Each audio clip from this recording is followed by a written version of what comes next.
Assalamualaikum Waalaikumsalam. Kiban hukum ti mayit yang tidak dimandikan tapi langsung ditanam. Contoh masa konflik.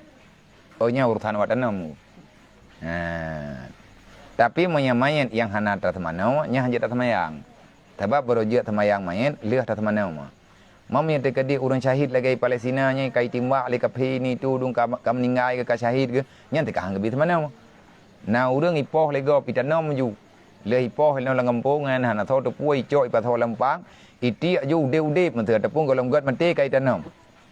Nya hana tertemanau bagi nya dosa raya bagi urang yang takang tanam. Pakat giyak perempa hamba Allah dengan Allah dalam keadaan hana suci. Nyan hana tho kena belah. Nyan dunia akhirat maya hana getobat na Tuhan hana maaf.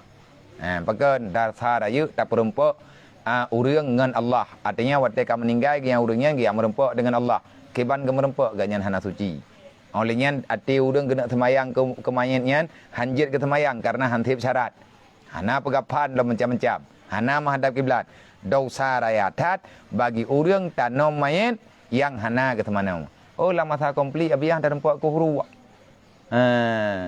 Nyan pi tak pedu ajumanya ilike bakai ataupun tak gule jula lalu ki abate. Oleh nyan tutup ngak baik mobai. Oh nyan dalam keadaan darurat, dalam keadaan terpaksa melang masa tsunami pi cukup bajai main hati li temanau. Tapi mungkin li hana li komplit dayak kuh kuburan nyan mayit mantang lagi third nyan peh temanau. Mayit hana menghadap kiblat payah tak pada kiblat.